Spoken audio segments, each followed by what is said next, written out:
Duke pasur parasysh se në Islam burri është shtylla kryesore e shtëpisë dhe të ardhurave dhe gjithë gjërave të tjera, pra ai është shtylla e shtëpisë dhe gruaja merret me punët e shtëpisë. Okej. Në rastin kur të dy bashkëshortët janë në një marrëdhënie pune, pra dhe gruaja madje fiton më shumë se sa burri. Mashallah, bravo qoftë. Po pra burri nuk ndihmon fare në punët e shtëpisë. Apo jep një këshill këtyre lloj burrave se po na I marrin njerëzit e afërt në qafë dhe përmendi që profeti paqja qoftë mbi të, I ndihmonte bashkëshortët e veta. Pa e paske thonë të gjitha, Allahu ta shpërbleft. Ma paske lehtësu punën mu, Allahu të nderoft. Normal është që bashkëshortët duhet bashkëpunojnë me njëri tjetrin, duhet mirëkuptojnë njëri tjetrin, duhet të jenë krahët njëri tjetrit. Tani nuk është kjo punë ndame me thik. Unë jam ky, ti je kjo. Nuk është ndame gjëja. Sipas mundësisë, sipas kushteve. Kështu që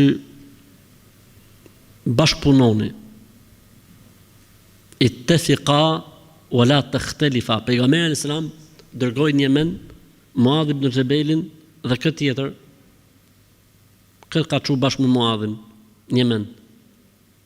Ku cili ishte sahabiu tjetër që dërgoi pejgamberi sallallahu alajhi wasallam bashkë me Muadh ibn Jabelin në Yemen, ka çu dy sahabe.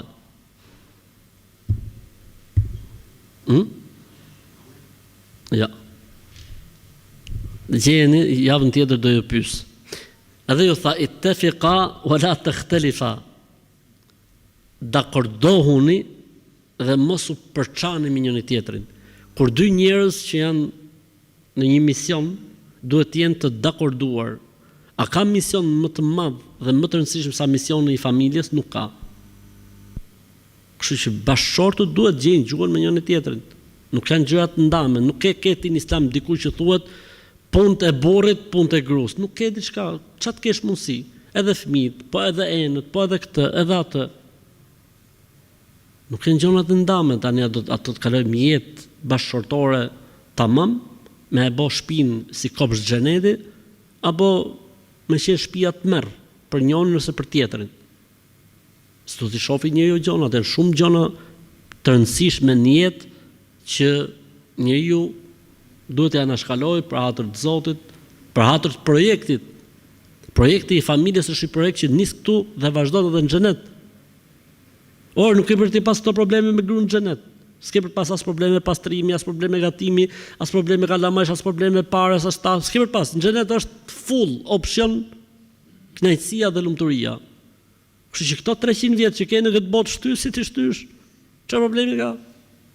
Në përjetësi atje pastaj në infinit je si mbret. Kështu që sa gjëra që një duhet I kaloj, duhet t'i përtypi për hatër të Zotit e para gjë, pastaj edhe për hatër të projektit. A e kupton ti që familjes janë vënë gjithë në prit? Gjithë janë vënë në prit familjes. Sepse është kështjella e fundit që mund të rezistojë në ruajtjen e njeriu. Mos bim ne viktim e këtij kurthi për shkak të naivitetit, për shkak të egos, për shkak të ku e diun, ca muhabeteve që nuk ja vlen barra qeran. Duhet me bë durim, duhet me bë sabër, duhet me bashkëpunu. Sidomos në këtë lloj raste ku të dy janë punë, të dy janë të angazhuar, tani nuk duan pa më gjona. Ose gjeni dikë që të punojë ke shtëpia si pastruese, si kujdestare për fëmijët, që t'ju liroj juve nga barra e rëndesës.